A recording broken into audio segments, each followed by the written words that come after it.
Hello everyone, today in this video we are going to understand illustration number 4 of Companies Account Unit 2 CA Foundation.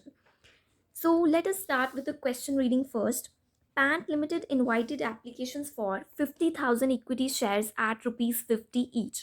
जो company ने shares issue किए हैं कितने किए हैं 50,000 ₹50 के फेस वैल्यू के which are pebble as follows किस तरीके से एप्लीकेशन पे 20 रुपये अलॉटमेंट पे 10 रुपये फर्स्ट एंड फाइनल कॉल पे आपके 20 रुपये the company received applications for 60,000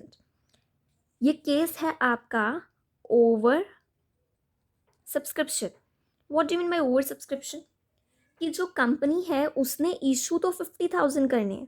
ठीक है लेकिन एप्लीकेशंस कितनी आई हैं 60,000 की 10,000 जो शेयर्स हैं वो ओवर सब्सक्राइब हुए हैं बाय शेयर होल्डर्स और बाय पीपल शेयर होल्डर्स भी वर्ड यूज़ नहीं कर सकते क्योंकि अभी तक हमने उनको शेयर्स की अलॉटमेंट नहीं दी है सिर्फ उनकी एप्लीकेशंस आई हैं 60,000 shares the directors accepted applications for 50,000 director कहते हैं भाई हमने तो 50,000 ही इशू करे थे और हम 50,000 को ही क्या करेंगे अलॉट करेंगे उन्हीं की जो शेयर्स हैं वो एक्सेप्ट करेंगे रेस्ट जो है वो रिजेक्ट कर देंगे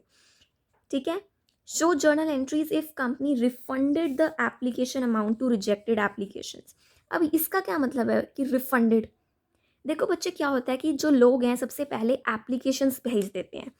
ठीक है एप्लीकेशन मनी कंपनी ने 20 रुपये रखे होते हैं तो जितने शेयर्स उनको चाहिए उस हिसाब से वो इतने पैसे जो हैं कंपनी को भेज देते हैं ठीक है एप्लीकेशन आप जॉब के लिए अप्लाई कर रहे हो तो आप एक एप्लीकेशन दे रहे हो उसी हिसाब से कंपनी में जो शेयर्स अप्लाई करते हैं तो लोग एक एप्लीकेशन देते हैं ठीक है जैसे भी उनका फॉर्मेट होता है प्रिस्क्राइब फॉर्मेट में प्लस एप्लीकेशन मनी भी पे करते हैं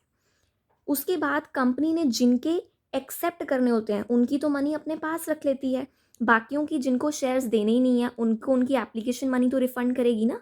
ठीक है तो इसकी भी एक प्रॉपर एंट्री होती है this is the first point next point क्या है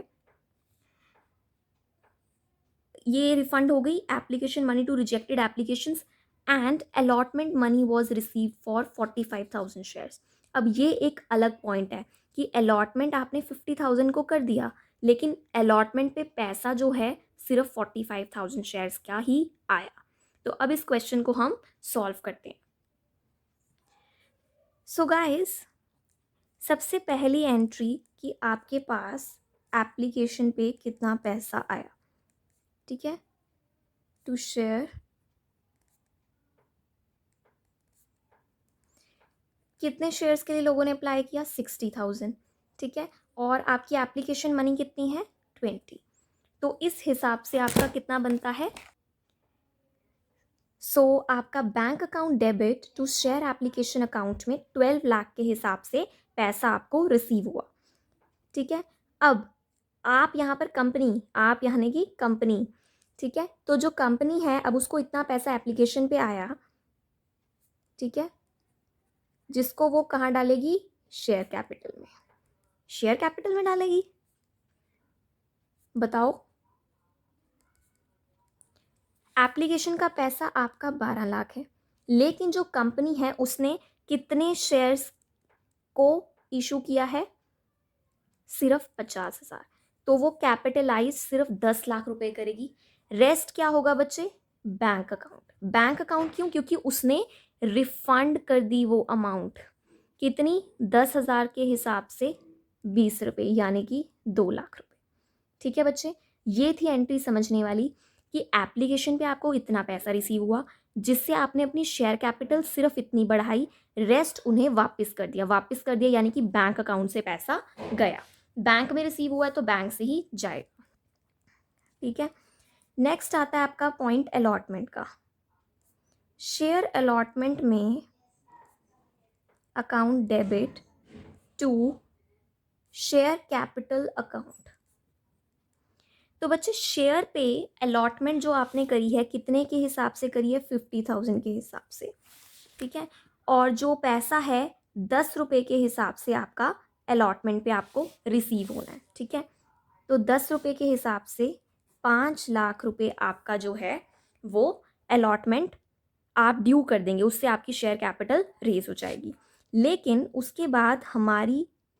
बैंक में भी तो अलॉटमेंट पे पैसा रिसीव होएगा। पहले हम क्या करते हैं, ड्यू एंट्री फिर रिसीव। अब बैंक अकाउंट में अगर हम देखें तो बच्चे कितना आएगा, ठीक है। पहले आप नीचे लिखेंगे शेयर अलॉटमेंट, जितने की थी, कितने की, 5 लाख की, ठीक है। पैसा कितना रिसीव हुआ आपको, 50,000 के 45,000, ये आप क्वेश्चन में देखिए।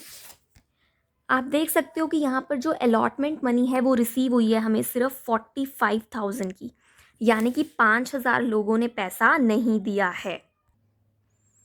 ठीक है। तो 4.5 लाख जो है आपको पैसा आया। अब 5,000 लोगों ने जो आपको पैसा नहीं दिया, यानी कि 50,000 जो नहीं दिया, वो कहाँ जाएगा। उसके लिए हम एक हेड क्रिएट करते हैं यहाँ पे, call in arrear account debit, ठीक है। ये एक हम एंट्री यहाँ पे डालते हैं कॉल इन एरियर के नाम से। कॉल इन एरियर,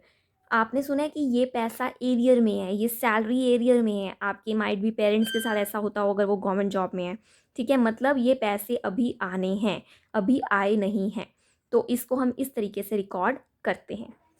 नेक्स्ट क्या है एंट्री बच्चे, and on first and final call ₹20। अब जो ₹20 है आपका, आप कहेंगे कि इस क्वेश्चन में फर्स्ट एंड फाइनल कॉल की एंट्री क्यों नहीं की, क्योंकि यहाँ पर हमें show journal entries for company refunded the application money to rejected applicants and allotment money was receive for इतना, सिर्फ इन्हीं 2 पॉइंट्स की एंट्रीज रिकॉर्ड करने को कहा है, ठीक है। तो आपके 2 पॉइंट यहाँ पर यही बनते हैं। पहला, आपको एप्लीकेशन पे इतना पैसा आया, फिर उसके बाद आपने कैपिटलाइज सिर्फ 10 लाख किया, बाकी उनको वापस कर दिया। फिर अलॉटमेंट की इतने की, अलॉटमेंट में से जब पैसा आने की बारी थी तो सिर्फ इतनों का आया और इतना आपका कॉल इन एरियर में चला गया। आई होप आपको समझ आ रहा है जो मैं करा रही हूँ। प्लीज़ कमेंट करके मुझे ज़रूर बताएं ताकि मैं आपके लिए और बेनिफिशियल वीडियोस बना सकूँ। Thank you so much. Please like and subscribe my channel.